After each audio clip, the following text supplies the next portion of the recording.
All right, so we'll get started right now. I'll thank everybody for jumping in or joining us for day 3 of the SpeakHER Series, kind of putting the spotlight squarely on women's basketball and women coaches from coast to coast.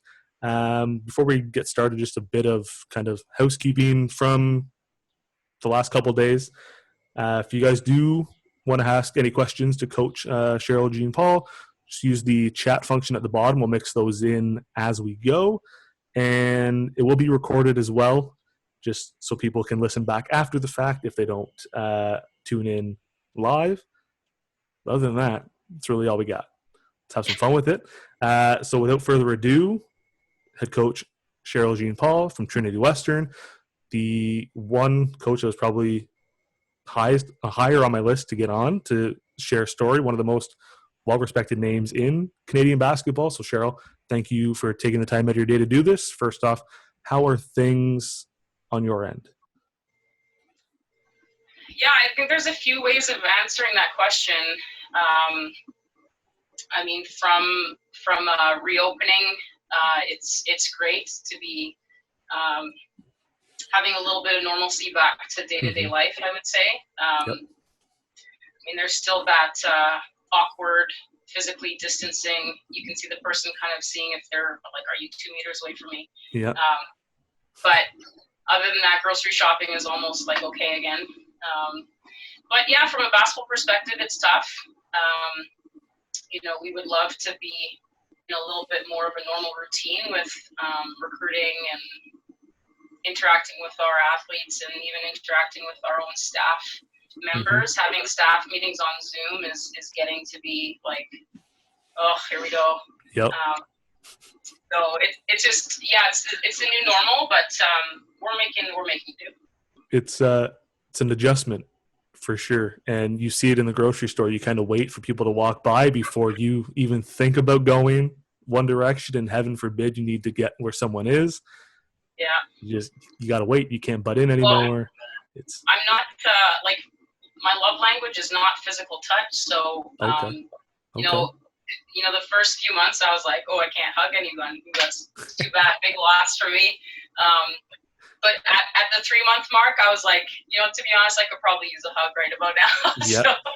It's the little things that you can't do anymore. Like, you can't shake a hand, you can't hug anybody, and then like, I'm the same way. Like, I hate crowds, so this is perfect for me.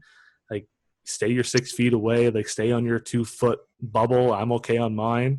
If you step off yours before I move, I'm going to glare at you. Like, stop, slow down. Like, come on. Yeah. We'll start off with a little bit about your playing career. You had 5 years at Manitoba. You scored over 1,000 points for your career. I think the resume speaks for itself. If you kind of touch on that a bit, and kind of how you kind of developed as a player and then ultimately got into coaching. Yeah, my playing career was a long time ago, to be honest. I know Basketball Manitoba just posted like a game from when I was in grade 11, and I was like, oh my goodness, that did not need to see the day of light. It felt like, and even listening to Robin and Lee, I was like, oh man, do I feel old? But my university career was, it had a lot of highs and lows. I think probably like anybody else. I was recruited to play University of Manitoba, and you have your dream of who you think you're going to be as a university athlete, and then all of the realities start hitting you one at a time, and you really have to make a lot of, I would say, tough choices about who you want to be and how you want to do things. And I think my first year I was recruited to replace the former player of the year, and so it was just very big shoes to fill. And I think I did some things well, and I learned some hard lessons. And, like, I made the mistake of washing my practice jersey and shorts and then drying them, and they shrunk. And I still had to wear them for the whole year. So I was called short shorts for my entire first year of university. So, just like little things that at that time were devastating. Now I'm like, oh my goodness, I was one of those rookies. But, You know what? The expectation coming into my first year was that we were going to win a national championship. Manitoba was back to back, and so we were supposed to be the three-peat team. And so for me to come in as a first year and be the point guard of the team that was supposed to be three-peating, it was just a daunting task. You know, you kind of go from like, I think I'm pretty good, and I was, you know, recruited, and everyone's like, wow, you know, Colleen came to your house. She's gone to nobody else's house. And I'm thinking like, she came to my house, you know, like that's how special I am. Yep. And then all of a sudden, you know, you get into your first week of conditioning and you're like, I am not that special because I can't even keep up. So I had, you know, my first year of university was, it was humbling, to be honest. One of our first preseason tournaments, we went out east, and I was not starting at that time, and it was my first game starting, and the pace was like, it was pretty crazy. And so like I would turn to the bench and I asked for a sub, and apparently no one has ever done that before. And so I came off and Colleen ignored me, and I walked to the end of the bench, and I was like, something just happened and I don't know what just happened. And then the assistant coach came down and said, okay, so just first of all, no one's ever asked for a sub before. So if you never go back on, like, I'm sorry, but just don't be surprised. In my mind, I was like, I'm literally 3 games into my university career here, and I might never play again. And I ended up going in 5 minutes later, and it was all good. But, you know, it was just such a different level for me. So we did get to nationals that year. We lost in the national final to Vic by a few points. And, you know, I think that really that gave me just a really good understanding of what it takes to get to that next level. We made it to nationals my second year. And then we graduated a lot of really good older athletes. And then, you know, going into year 3 and 4, we're just kind of battling being, you know, a 500 team in my third year was devastating for a program that had been to nationals the last 2 years. So it was just working through a lot of those kind of things. When you were coming in as the first year athlete, and you kind of, like you said, it kind of humbled you a little bit. What was it, like, how hard was it mentally for you to kind of wrap that around your head, I guess, or wrap that around your mind and kind of get acclimated? What was the biggest hurdle you had to overcome mentally to kind of realize that this isn't high school anymore? You know, I don't think it was just one thing, and I don't think it's ever just one thing. I think it's a combination of a lot of little battles that just seem like it's unsurmountable at times. You know, having to, you know, going from walking to school to having to commute like halfway across the city was different, and having to get up at 6 o'clock in the morning to drive to morning practices was a challenge. Taking the bus and it taking like an hour and 15 minutes to get to school in the mornings, like that was my new reality. Nothing was easy, and I think that was probably the hardest part for someone who had had a lot of success, you know, winning a provincial championship in grade 12 and having all of these accolades. To then going into your first year of university where literally like even like getting to school is the hardship. And then suddenly like you're still discovering things about yourself. And, you know, I come from a faith background, and I think my high school teammates knew that and understood that about me, and kind of getting into a university world where, you know, maybe it wasn't the norm for everyone to just be okay with that. And I had to kind of work through some of those things. So I would say some of the social issues were actually harder for me than the mental piece, because I think in my mind I was like, I'll figure this out. The basketball piece I'll figure out. You know, it's still basketball. It's faster. Everyone is stronger. You have to figure out so much about yourself. But the social piece is probably that's probably the piece that was hardest for me, where do I fit into this group of people, and why am I getting this type of negative attention? And a lot of it was because, and this is, I guess, who I've been since the beginning, I wasn't afraid to kind of speak for myself if there was something going on that I wasn't okay with. And I wasn't a drinker at that, you know, in my first year of university. And, you know, when we kind of got to some of those types of events where the expectation was you were going to get rookied and this is what was going to happen to you. And I said, I'm not okay with this. Figure something else out. I'll do whatever you guys want me to do, but I'm not going to compromise who I am. And I think that, you gain the respect of a few, and then you gain something else from others. And having to kind of navigate between those two groups was a challenge for me.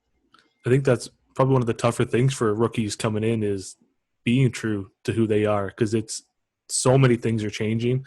Like you said, whether it's the commute, whether it's the social aspect, the level of play is different.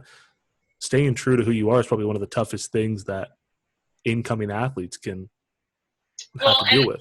Staying true to yourself without really knowing who you are yet. You're still trying to figure yourself out, much less how everyone else is going to be treating you or dealing with you, and vice versa. Like you're kind of going through that process with other teammates, and just understanding like how do you compete and just bash heads with someone in a session, and then become friends with them outside of especially when it's someone that you were competing with for your entire high school career, and now you're teammates. And I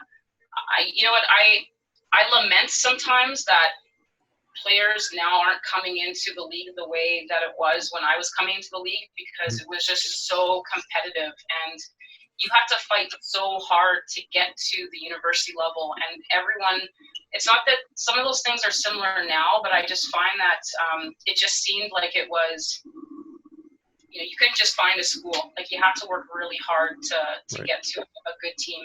And I think you have to work really hard in high school to make sure that you're at your best all the time. And I appreciate having gone through that generation of players.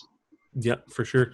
Looking at kind of your playing career one more time before we get into coaching, the Athletes in Action European Tour. You guys went to Switzerland and Slovakia, if I'm not mistaken. Yeah, that's right. What was that like? Okay. What was that like for you as a player? Like, what did that open your eyes to, I guess? The challenge is that where I was in my life at that point in time, that was the end of my second year of university, and I had a few things that happened to me like in high school that kind of came to a head in my second year. And I had actually, when I started in grade 10, I was playing on the senior team, and I had collapsed at a practice, and got rushed to the hospital, and the doctor was like, you're trying to do too much. Like you're basically burnt out, and maybe you shouldn't play basketball. In my mind, I was like, that's not an option. And I think for me, the hard part was that I was so committed to everything that I was doing, and I was, playing on multiple teams, and I was an AP student, and I was doing all this music stuff, and committed to things in my church. And so I kind of went through this cycle of really bad burnouts. In grade 10, it happened again at that summer. And what happened after my first year of university was that I was going to get moved to a different position. They wanted me to move more to a scoring guard. And so my summer between my first and my second year was really busy. And so I was working full-time in construction. So it was just like really long days. Sometimes we'd start work at 6, and sometimes I'd be done, at 4 or 5. And then I was training with my university team. So I was commuting out to the university, and we were lifting twice a week or once or twice a week together. And then we had our scrimmages with our university team. And then I was asked to play on the U19 provincial team. At that time, there was still a U19 team. And that was basically, and in that day, it was the 3-hour Friday practice, the 2 Saturdays, the 2 Sundays. And so that was my life, for 5.5 months. And I got into my first year or into my second year, and I thought, okay, like I have put all this time and effort into who I am as a basketball player, and I'm going to be great. Like I had a pretty good first year, but now I'm going to be stepping into the scoring role. And the first few weeks, probably the first month and a half, early into our first semester, things were going really well. I had career highs. I think I had a game against Lethbridge where I scored 39 or 40 points or something like that. And to me, like my ego and everything was just getting to the point where I'm like, I'm unstoppable, Yeah. And in some ways, it was really nice to have all this proof of the hard work that I put into. But at some point, my body was like, "Are you crazy?" And slowly, like my performance just started declining. Mm-hmm. I started getting really frustrated because I was like, I'm trying hard and I'm not getting anything for this, and I don't understand what's happening. I'm tired all the time, and it progressively got worse and worse. And I went from starting, to not starting to not playing as much, and my coach was like, I don't know what to do for you, to be honest. Like, I know that you're not one that's really easily motivated by other people. It needs to come from within. Mm-hmm. And I was getting to the point where, I was the kind of player that I never went home between classes on Friday and our games because it took me too long to get home and then to come back to campus. And so Okay. I would often just shoot around for like an hour before the game. Mm-hmm. And I just remember this one time, I was beyond frustrated with myself, and I took a shot and it didn't go in. And we were in the gym at U and I kicked the ball all the way up to the balcony. Of course, just as my coach walks into the gym, I was like, "Are you serious?" And she's just like, "What is wrong with you?" And I'm like, "If I knew, I would fix it, but I just don't know what's wrong with me." And so at the end of that year, Colleen took me aside and said, "If you can't figure out what's going on, then maybe this isn't where you should be." And I had a lot of soul searching to do. So that trip kind of came in that moment where I was like, I either need to figure this out and figure out like why these things are happening to me or what's happening to me, or I need to be in a different space. So when I went on that tour, and then I got hurt. Like, we had a workout a week before I left for the trip, and I ended up pulling my groin. In my mind, I was like, I can't even believe these things are happening to me right now. Like, I'm supposed to be doing all these things and experiencing. And I had a plan, and this was the way it was supposed to go. And I just really, just experienced this kind of level of brokenness that I really hadn't had at that time.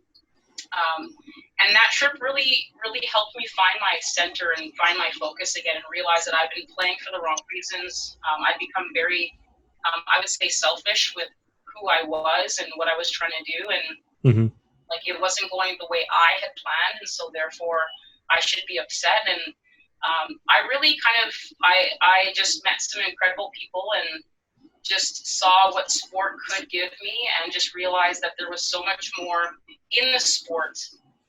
It wasn't about leaving basketball, but it was just really about discovering what more I could contribute and who I was like. I was a terrible teammate that year. I just felt like I was taking and I just really didn't want to be that person anymore. And so, when I came back from that trip, it wasn't because the trip was easy, like being hurt and not being able to experience the basketball piece as much. But I think that's exactly, I needed to go through that. And I came back and I probably had one of my best years after that trip. And it was just a series of realizing that I needed a break. I needed to find I needed to recenter myself and discover, like, why am I doing this? And I think that I you go through that multiple times in your life where you're like, wow, where am I going with this? And I think that was probably the biggest benefit of that trip, just realizing, like, I love basketball, but it can't become my God. And that's kind of what happened. And my identity was solely based on who I was as a successful basketball player. And when that wasn't going well, I got lost in it. So it was really cool to just rediscover who I could be. So it sounds like it almost kind of forced you to kind of slow down and look at the game. Injury, like, unfortunate it was due to an injury, but kind of forced you to take a breath and, like you said, see what sport has to offer for you and kind of help you figure out who you are and why you're playing and everything else. And it's unfortunate, again, that it was an injury, but it was that kind of break that you needed to catch your breath and realize, like you said, find your center, find who you are, and pushed you forward on a career that, again, over 1,000 points in 5 years. And it, again, kind of seems like that was a long time ago. I don't even know if 1,000 points now that was worth like 700 points now or something. I don't know how they do the math. What the exchange rate is now Yeah, versus the exactly. past. I'm sure it still carries the same weight. I'm sure You know what? points. There was a 3-point line when I played. I just want to put that out there. Okay. So Okay. it wasn't that long ago, but That's yeah. hey, that's fair. Before we get into kind of your coaching career, because it's the resume again speaks for itself. It's had stops all along the way. What was it that first got you into coaching? Like, when did you realize that I want to coach? Well, coaching was something that it wasn't necessarily forced upon me, I would say, but I think it was one of those obligation things that started out that way. Mm-hmm. My youngest sister was playing for some little team, and it was a parent that was coaching, and they said, well, you're a university athlete, you should know how to coach. And so I got there thinking that I knew what I was doing, and I had no idea. Like, there were these little 8-year-olds or something like that, and trying to teach them how to do a layup. I was like, this is not complicated. Like, this is just how you do a layup. Yeah. And because they were literally going from never having had a basketball in their hands, Okay. it just, to be honest, the first time that I helped an athlete understand what it was to just pick up a basketball and learn how to do a right-handed layup, and just see the joy in their face when they finally got it, and you're like, wow, this is really cool. That's such a great feeling. And that's kind of where it started. And then it just kind of went through there. It was always, hey, like, you're a university athlete. Do you want to come and help me out with this team? And so I started getting involved in the community that way. I'm not really thinking that it was going to be a career choice, but I think it was that sense of, I'm a university athlete. I'm a female, which a lot of young females at that time, probably not that much different now. I've never had a female role model, like, in the sport, and being a woman of color as well. Like, there's just all of these facets to realizing that I have a responsibility to that generation. So that's kind of where it started, and it just it took off from there. You've had stops various levels, the provincial level with basketball, BC. You were head coach of Canada's FIBA Under-16 Women's Americas team in 2019 that won the silver medal. Coached at Red River College. You coached at River East Collegiate Junior team and had 3 straight conference titles. Looking back at kind of where you started to where you are now, how have you seen yourself kind of develop as a coach? Or is it one of those things that it's always changing regardless of where you're at? Coaching is it's a challenging type of job. Like, maybe you figure something out with one group of athletes, and then you change into a different program or with a different group, and you have to relearn the same lessons. So it's there's a lot to kind of learn, and not unfortunately, but sometimes unfortunately, your most valuable lessons are the tough situations that you've had to face, and I think those are really the ones that define you as a coach. I think, for every accolade that you have, there's something that you've done that you're like, oh my goodness, I have to live with that. That decision that I made as a coach, or I didn't handle that situation well, or, oh, what was I thinking? And every year that you get older, you look back at yourself as a younger coach and you're like, what are you thinking? But in your mind, you're like, in 5 years, I'm going to look back at myself right now and be like, well, what were you thinking then? So it is that kind of job where you're just, you never stop learning. Like, it's just a constant, you just have to be a lifelong learner when it comes to coaching, because the generation of athletes are changing.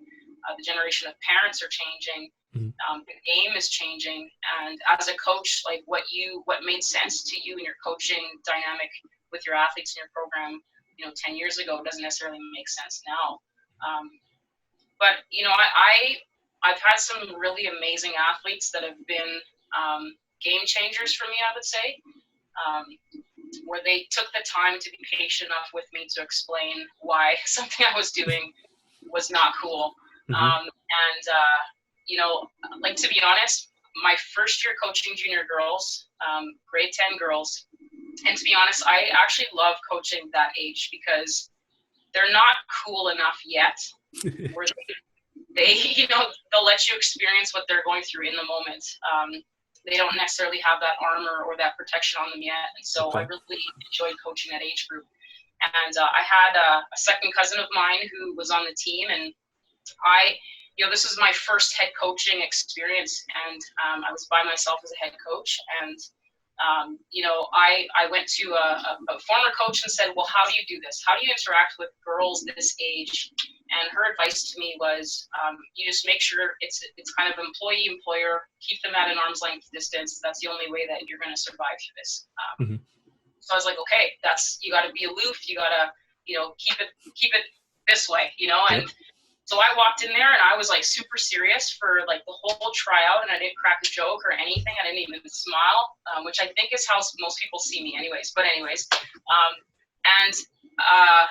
like after day 2, she came up to me and took me aside, and she's like, seriously, everybody wants to quit right now. Like, if you don't, like, who are you? She's like, I don't even know who this person is. Like, this is not who I've seen you at, and I was a youth leader at my church at that time. Mm-hmm. And she's just like, the way you are with us at youth group is like, oh my goodness. And so, I did what I normally do. I kind of, I was trying to describe how to do something, and I, tripped and fell and kind of was goofy a little bit, and all the girls were like, oh, okay, where is this coming from? Are we allowed to laugh? Like, is this safe?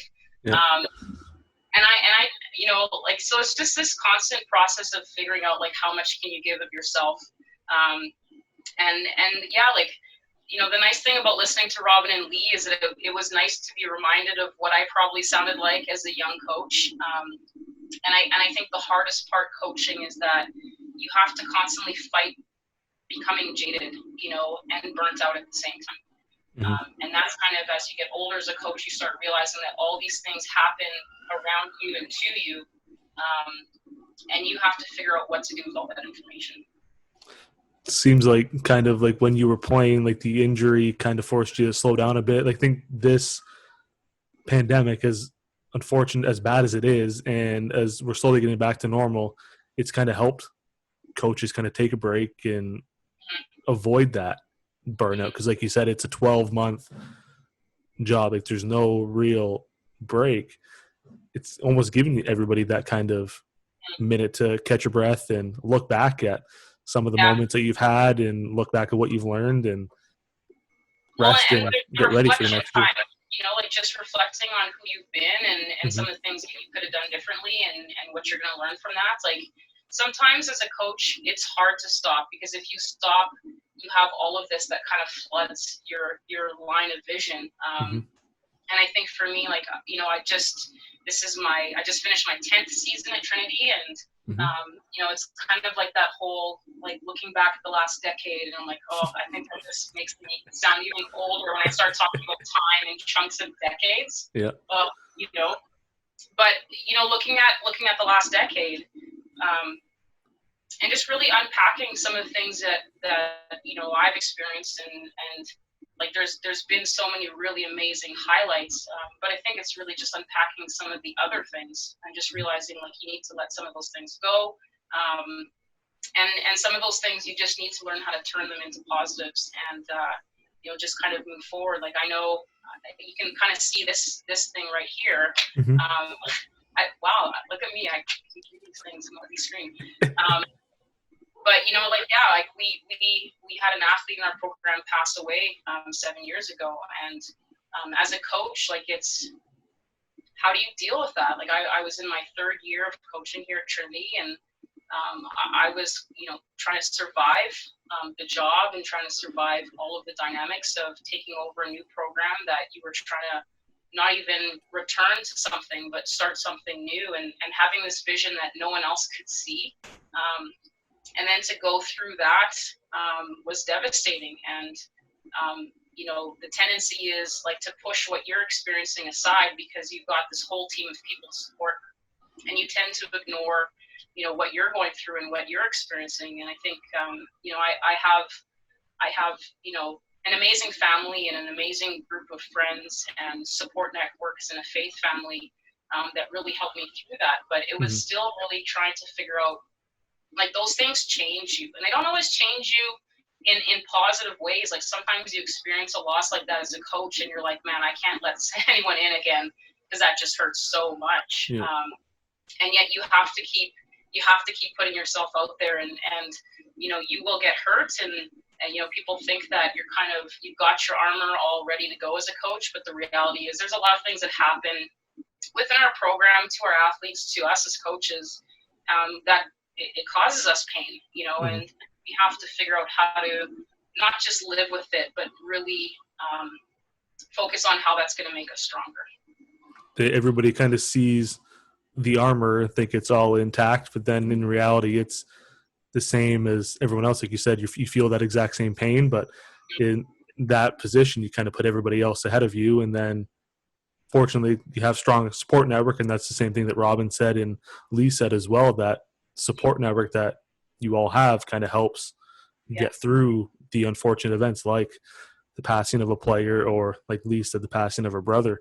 Having that support network is key for anybody, regardless of the industry, to go through things, because leadership kind of puts everybody else first, and you put yourself in the back seat, and you don't realize the wear it has on you until you have a moment to reflect, and you're like, damn.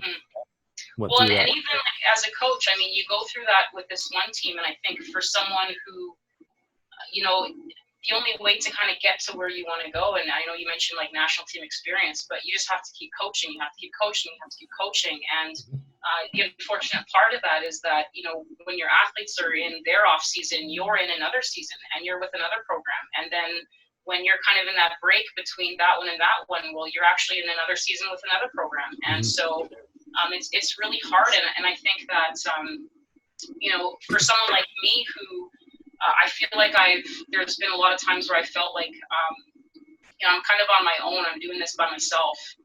And not because of lack of support, but just because of the fact that, there was a group of us that got together as women of color, head coaches of U Sport programs. And I was the only one for years. And, it's not unusual for me to be in a boardroom or in a meeting room where I'm the only woman, or I'm the only person of color, or I'm, you know what I mean? And so that takes its toll of just not really having someone. Like, I think coaching can be a very isolating job, because you carry everything with you all the time. Like, every loss is like a personal loss. And when something doesn't go well for an athlete, it's like, well, you take that upon yourself as well. And I know that, there's times where, like, after a tough game, and we had some tough games this last year, your assistant coaches, you're in the meeting and you're having a great meeting, and they're like, okay, see you. And I was like, you just shut it off? Like, how do you shut this off? Like, I'm going to be losing sleep tonight thinking about how to fix this. Yeah. And I think that's, that's kind of the addictive quality that coaches have. Like, they just can't let it go. But I think that's why coaches burn out as well, because they can't let it go. It's sitting in the back of their mind at all times. And that's kind of one of those battles that you just have to figure out, like, what do I need to refresh? What do I need to recharge? Like, who do I have to surround myself to make sure that I'm getting that kind of environment where, like, it's funny, I started going to a new church, for instance, and they didn't know that I coached. And I was like, okay, I got to keep this on the DL. Like, I just want to make sure they don't know me. And then, like, I did pretty good for a while. And then you have a conversation with someone and they find out you're a coach, and all of a sudden, coach! And I'm like, no! And now everyone calls me coach. And I was like, I have a name. My name is Cheryl. It's not coach, but I go by that. And so then all of a sudden now you're that identity somewhere else. And, I think Robin had said that the other day, where it's just like everywhere you go, you're this program, you're this team, that's who you are. And it's hard to take it off when no one else allows you to either. So that's how people see you. Like, church, you think, yeah, Cheryl, no, coach. If you go anywhere, grocery store, it's, hey, coach. Hey, coach. It's not Cheryl, it's coach. Yeah. And I think they think that that's, the way they see me on the sideline, like, and that's, as a young coach, that's something that I struggled with a lot, where, people see you kind of in 2-hour glimpses twice a week for 10 weekends of the year kind of thing. And you're like, you don't necessarily know who I am outside. And it's not always like my responsibility to show you who I am outside of the job, because this is where I am right now with my team. But Mm-hmm. there is another side to me. I do like to laugh. I actually smile, even though I think everyone thinks that like my whole life is just me crossed arms with no smile. And sometimes it's funny to help people understand that like I'm playing my role as a coach, and this is kind of my personality here. Mm-hmm. And there's a lot of different layers to who I am. I don't know how many people in their boardrooms, when they're having like that budget meeting, that they're just like cracking jokes. Like maybe that's who they are, but Yep. that like they need to understand that that's who I am in a game. Yep. Like that's the most serious time of the week for me. Mm-hmm. And I take it seriously, and I think the growth of this program has kind of shown how much time I've invested into the women's basketball program here. Question came in off Instagram. You've kind of already touched on it a little bit with the national team experience and kind of what led you to that. But what were some of the things that you did or went through that ultimately led you to coaching at the national level? Like, where do you begin? I think everything that you do leads you to who you become. Mm-hmm. And that might sound really fluffy, but I believe that. I mean, I started coaching provincial teams in Manitoba, and I have so much gratitude, both to Basketball Manitoba and to Basketball BC for giving me my starts, in different contexts, obviously. But it started with just showing up, to be honest. Like, so many coaches need to understand that you have to start showing up.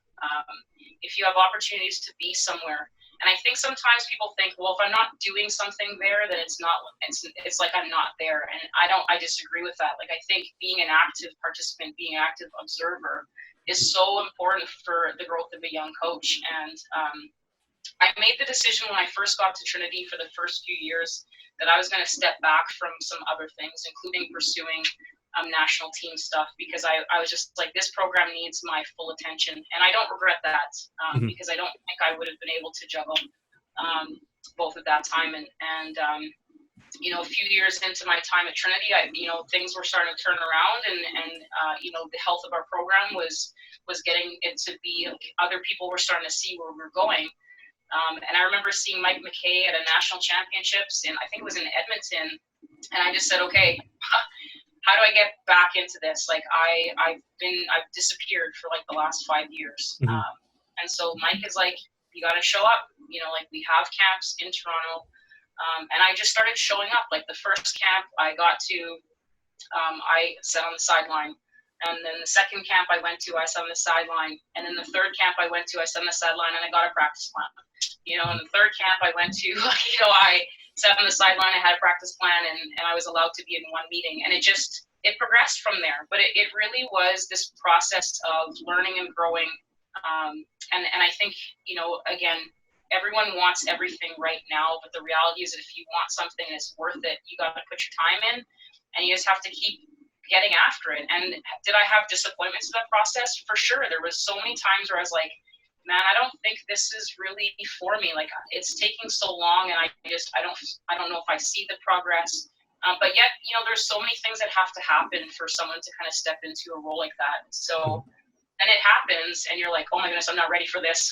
So it's funny how, your perspective of yourself changes. And I remember, having a really good conversation with Allison McNeil the year before I got the position. And I was like, I think I'm at that stage now. I've been showing up for the last few years. Maybe I'm not what they're looking for. Like, I have to kind of decide if, either, do I have to kind of change how I've been coaching? And a lot of it is, like, what's your reputation? Like, I don't know if you've ever gone up to someone and said, what's my reputation? Like, what are people saying about me? And that can be a can of worms. Yeah. But I know for me, the first word was disciplinarian.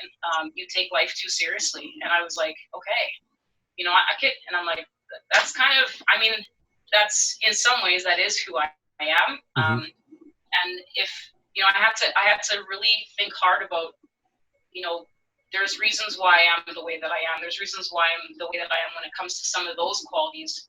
And it's either, they're looking for that or they're not.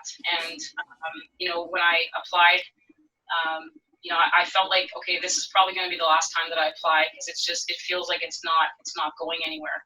And I remember asking the question, like, why did you hire me? In some ways, like, I'm curious the qualities, and it was the very qualities that seemed like they weren't needed the year before, and now all of a sudden it's a different generation of athletes. It's a different outlook on things. Different situations realize, okay, like, maybe these are some of the things that this age group does need. Mm-hmm. And now here we are. So it is, like, again, going all the way back to my first year of university. Am I going to be true to myself? Not everyone. I'm not the coach for everyone. And, there are some athletes that will thrive playing for me, and there's others that are going to struggle. And you kind of have to still learn through that and figure out how to improve yourself and how to improve their opportunities within your program. But at the end of the day, like, you are who you are. And, there's gifts that every coach has. That there's times where I listen to another coach and, like, man, I wish I was more like you from that part of it. But there's also coaches, that same coach might say, yeah, but the way you do this, oh man, and you just really have to be glad for, and really take pride in all the work that you've put into who you are becoming. But then the biggest lesson is, you're not satisfied with who you are. There's still so much more room to grow and to develop. I think that's probably one of the toughest questions you could ask is, what's my reputation to someone else? I don't think you have a rough idea of who you are. You think you know who you are, and then you see it from someone else's perspective. And like, oh, damn, okay. Like, I'm a bit of a, okay. Like, it's one of those hard questions that would help people, even if it's young athletes or anybody for that matter, kind of figure out more about who they are. Because I don't think we ever really figure out who we are. We're always learning, right? Yeah, like, one thing that I came to terms with a few years ago is that everybody has a right to their opinion. You don't have to agree with them. And even when it comes to how people see me, they have a right to see me the way that they do. Whether I accept that or not, or whether, we are able to kind of have that communication to come to a common understanding, that takes another layer of relationship. But and I think when I was younger, it was so important for them to see me the way that I thought I saw myself. And, I took my master's in leadership a few years ago, and that was a big part of, just understanding your self-identity a little bit, and coming to terms with, like, there are some things that you do really well, and you have to learn how to really just advocate for yourself. And there are some areas of your personality as your coach and just as a person that you really have to spend some time. And there's different philosophies. Like, there's some people that say, just go with your strengths and don't worry about this stuff. And there's others that are like, this is what's holding you back. You got to close the gap. And I would say that, we see the same thing in coaching. Like, there's some coaches that are like, listen, this kid can't go left to save her life, but she's really strong going right, so we're just going to keep her there, and all our offenses will focus on that, and it'll be fine. And there's other coaches who are like, no, you need to be a complete player. You have to develop left and right. You have to, so it comes down to philosophy, but, like, there's definitely some things that we're all, like, I'm still working on, that I want to improve on. But sometimes those hard truths are not easy to take, but that's part of the growth process. And sometimes they're needed to help, like you said, that growth process, and constantly learn about who you are and help you grow, and could open doors and tell you something about yourself that you never thought was a truth. You think you're fine in this area, and they say, no, this is how you actually are, and it kind of makes you realize a bit about yourself too. And it's tough. Exactly. It's tough to hear. You got to take it with a grain of salt, and everybody has their opinion. You can disagree afterwards, but you got to take it, and everybody's entitled to it. Looking kind of, as you've been in the Canada West now for over 10 years at Trinity Western, and how have you seen the women's game evolve in Canada? I think that's one big thing, that it's getting to a point where we're trending in the right direction. And I've asked Robin and Lee both the same thing. I'm going to recycle the last few because I want to kind of get different ideas of how we can get the women's game to where it should be. So how have you kind of seen the game evolve in your tenure in the Canada West? The 10 years that I've seen, Canada West is interesting. You have a select group of programs that have pretty much been the top of our league for the last decade. Mm-hmm. And the challenge is to be that team that can kind of sneak in there every year. And so, you look at Saskatchewan and you look at Regina, you look at, Alberta, Calgary, UBC, some of these programs that have been their Final Four teams. For the most part, they've consistently been there for the last 12 to 15 years. Yeah.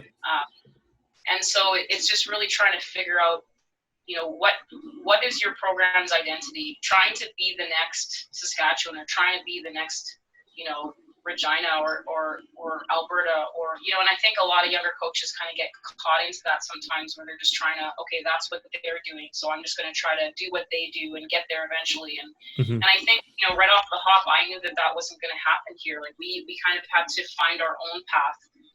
We're not a very big school, and as a private Christian school, it's not necessarily the easy destination for some students.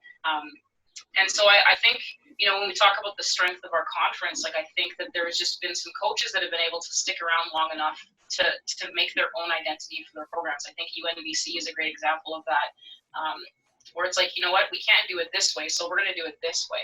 And it's just been really cool to kind of see these identities start taking shape in all these different programs, and to see those teams get to that Final Four and have success.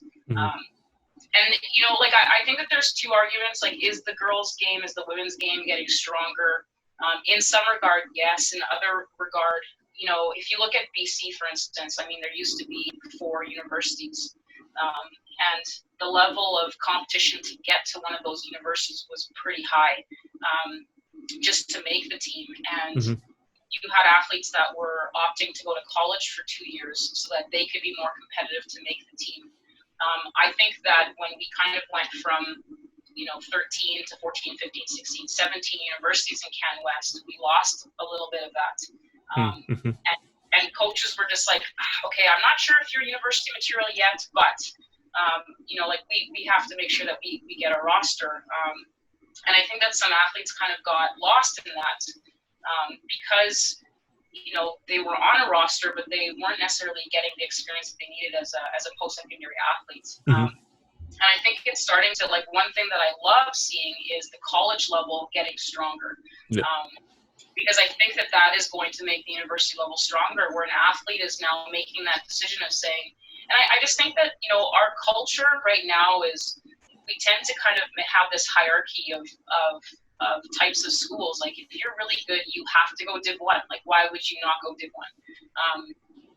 If you're pretty good, then you should be at U Sport. And, if you're this, then you should be at college.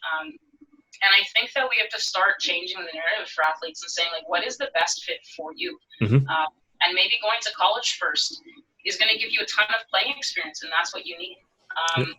Maybe you are a Div 1 athlete, but do the math.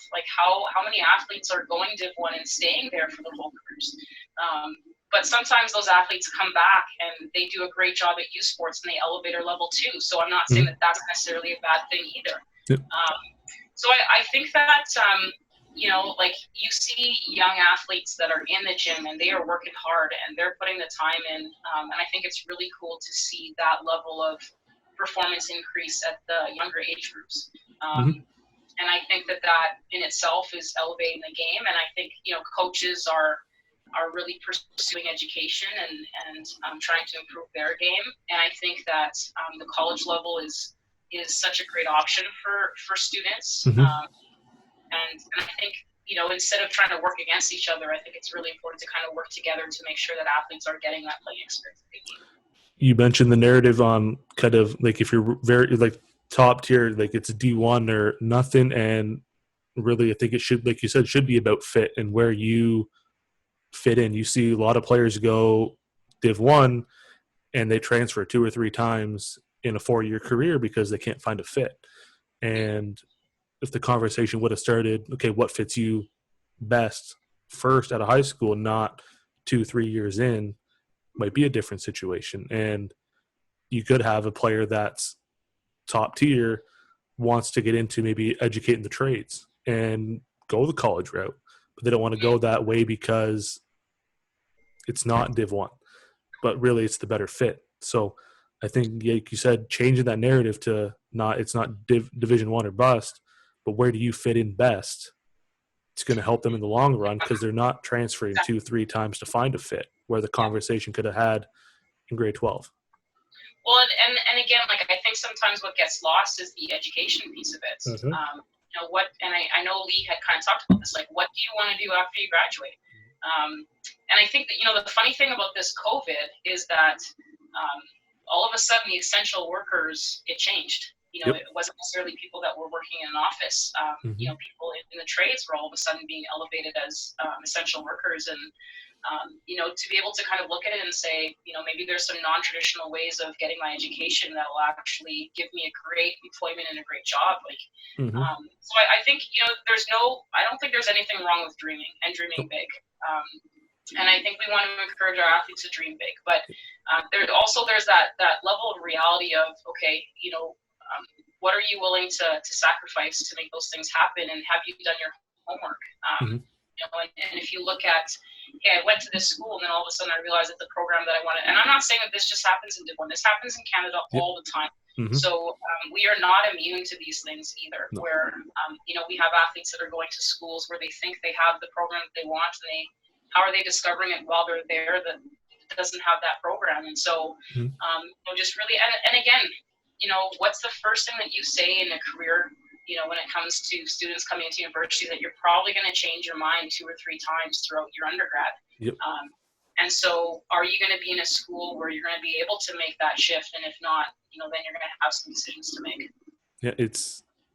I don't know how many times I switched what I wanted to do in first year. It was like first day, it's one thing. And like even the second day, it's completely different because you see like, it's those conversations and like you're going to change your mind. Like you can change your mind 40, 50, 60 and want to try something new. It's going to happen. But I think just having those conversations a bit earlier and kind of changing the narrative. And like you said, it happens in Canada all the time. It's just not as publicized. I think that's the only difference. You hear about it all the time in the States, but Canada, it's a lot quieter, if you will. Well, and I think, like the reality is that we have 8 universities in BC, and, different schools every school has great programs. It's just trying to figure out what is the best program for individual athletes. And I mean, I came out of high school, I felt like I was a pretty good student. I got to university, my game plan was to be a doctor. I took a first year bio class and I was like, no way. I mean, I don't even understand this. For me personally, a lot of it was I wanted to do a lot of different things. I had interest in a lot of different areas, and so I realized that for me personally, if I wanted to have that success that I wanted on the basketball court, to be able to juggle that dream plus that dream, that wasn't necessarily realistic for me. And it's okay. It's okay to kind of change your mind. But just being in a position where you can be supported through that is so critical. How do we get more women into coaching? I think we talked about it with Robin the first day. 41% of coaches in U Sports their head coaches are female, even less in the CCAA. How do we get more women into coaching or, just kind of in the industry as a whole?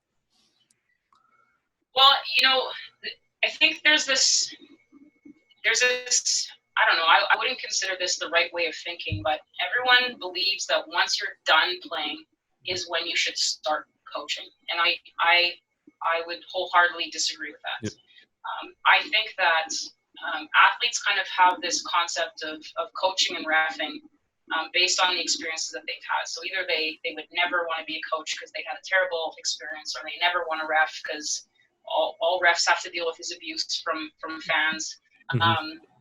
And so, I started reffing and coaching when I was still a university athlete, and that was huge for me. It really benefited the way that I saw the game. And so, a few years ago with our program, we strongly encouraged voluntold.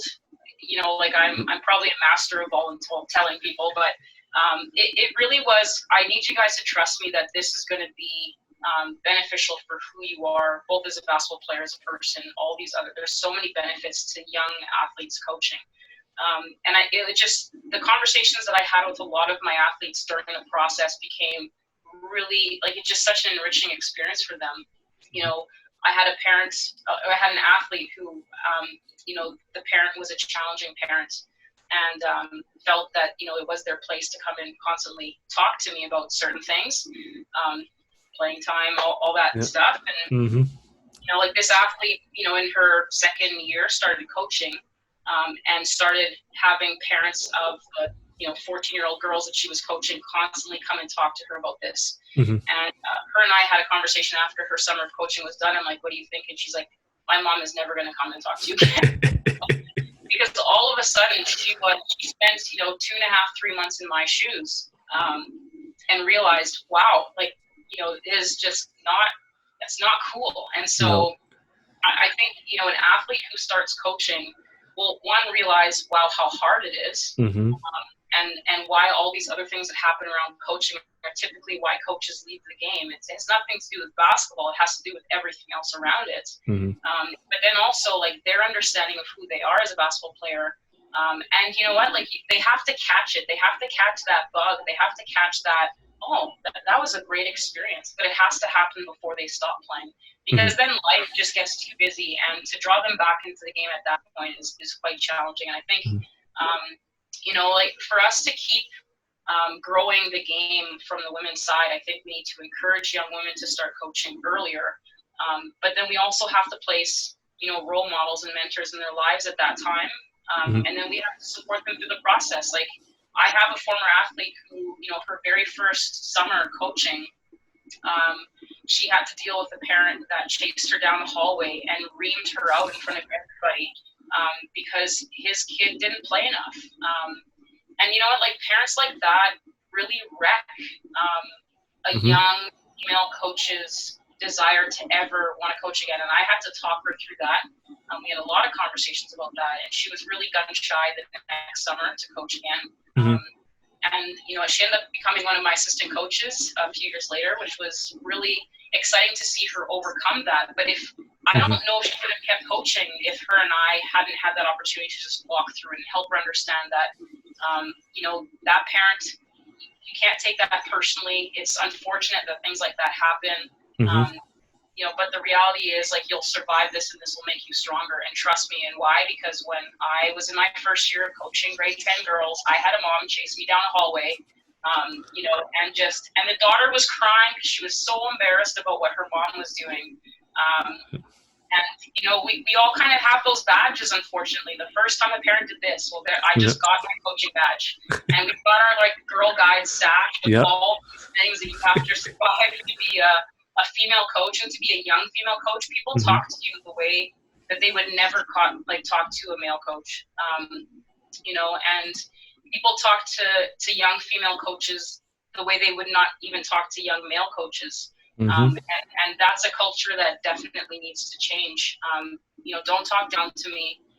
Treat me like I have a lot to learn, yes, but it doesn't give you the right to kind of speak that way. And when I see those things now as a university coach, when I see a young female coach experiencing those things, if I'm at a tournament or whatever, I step in now, because I actually had someone step in when that crazy mom was kind of coming down the hall at me. And I still talk to him to this day, and I really appreciate the fact that he saw it coming and he stepped in. And I think that's what we need to do for each other as coaches. We need to learn how to step in for the younger ones, because otherwise you're not going to survive this. It is it's a hard career. You have to make some really hard choices. You have to make a lot of big sacrifices.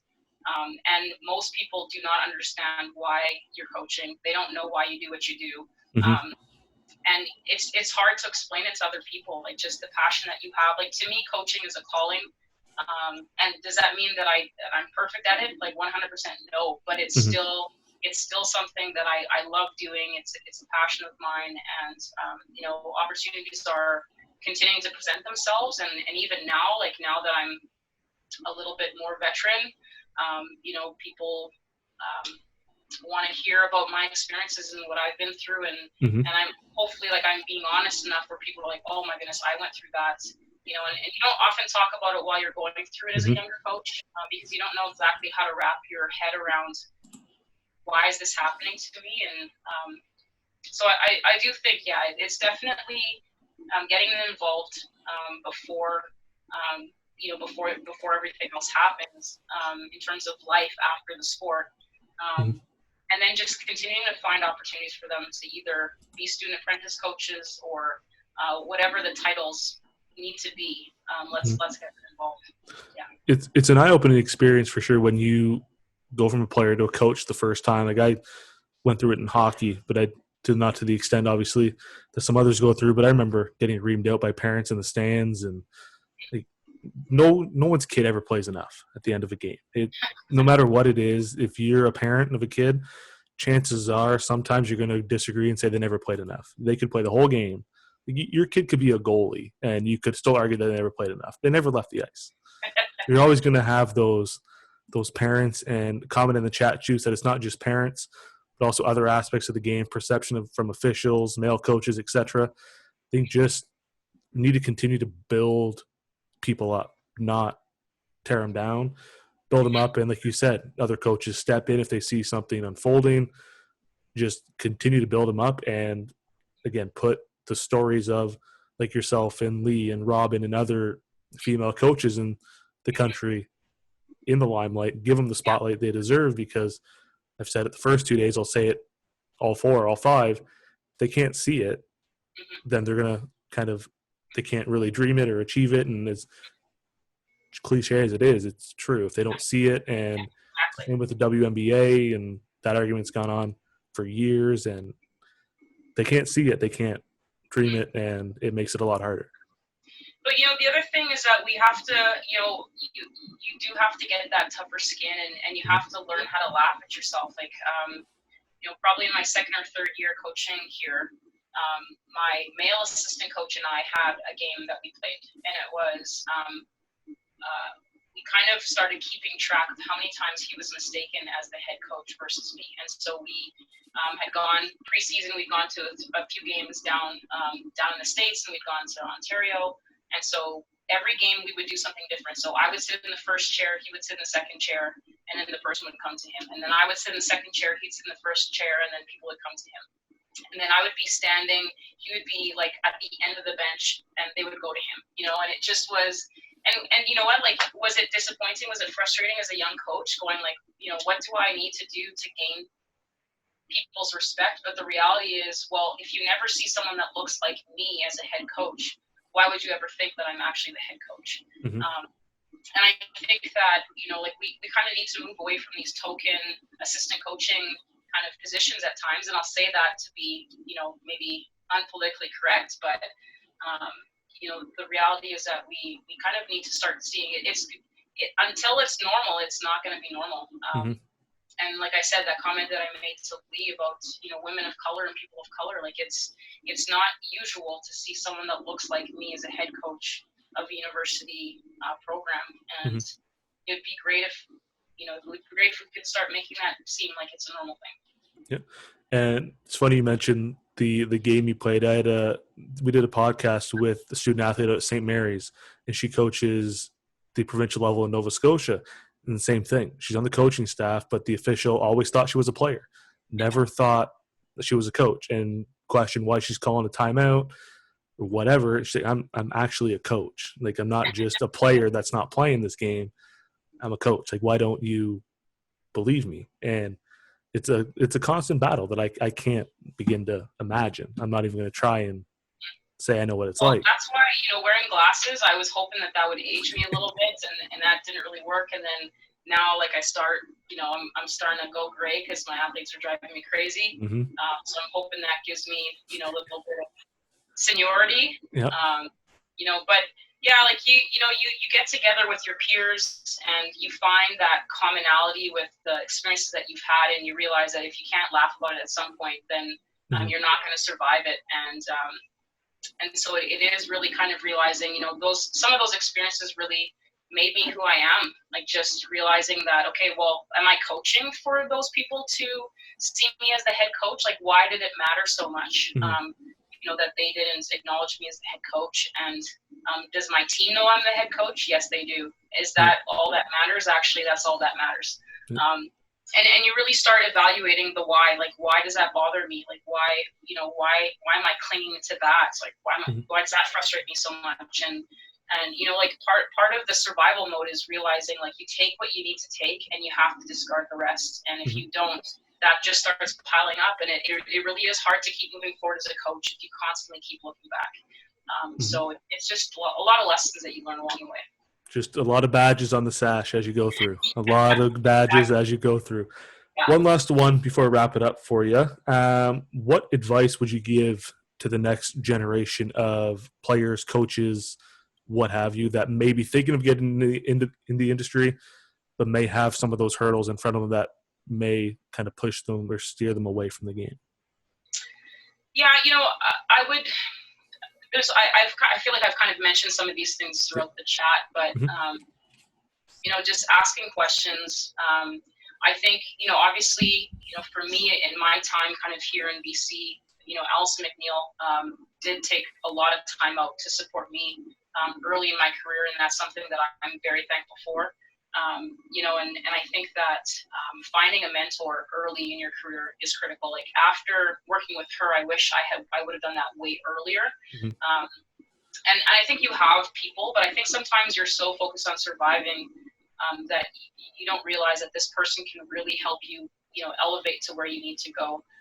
So I would say that ask questions. Like, don't be afraid to reach out to coaches and say, hey, I'm thinking about this. I'm just wondering, what are your thoughts? But I would also say, don't just wait for those things to happen.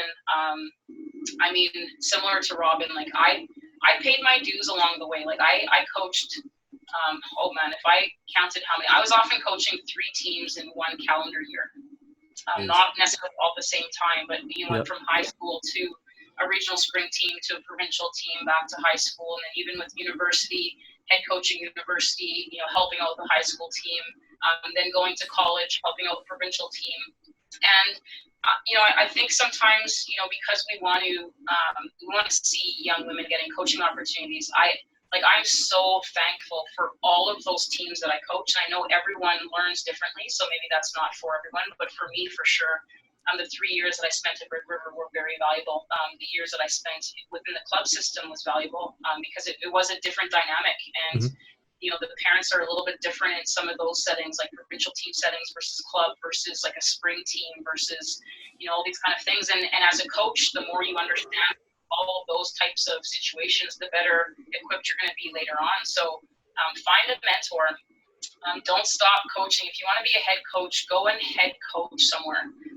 Because the reality for me, like, I was one of those assistant coaches, and the head coach at the time can probably attest to this, where I'm like, this head coaching thing, I don't know what you're doing, but it doesn't seem like I can't do it, and I went into my, first post-secondary head coaching experience. I was like, oh my goodness, what was I thinking, criticizing her? Like, this is so hard.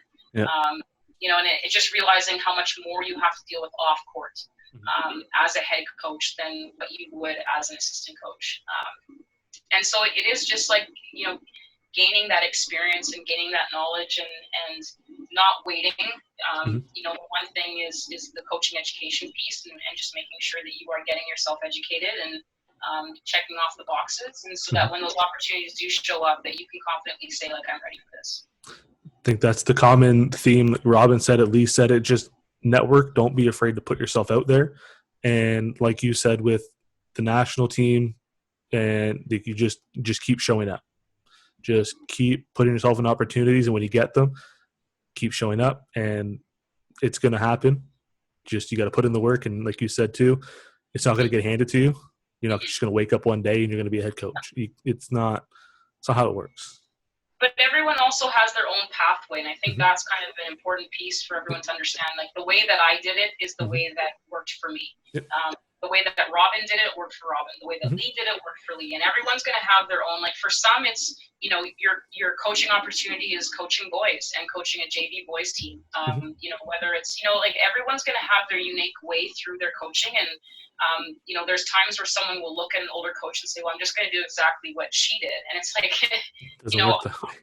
it went the way that it did for me because of everything, like where I was at the time of my life, what I was doing for full-time work, what was happening, within my personal life, like all the things that were working, so there's so many factors that go into where you go. And so it's just like learn, but Mm-hmm. you still have to forge your own path. Yep. And you have to make sure that you have the people around you that you can trust, so that when it gets tough, you can keep taking those steps forward instead of feeling like everything that happens to you just keeps pushing you back. Yep.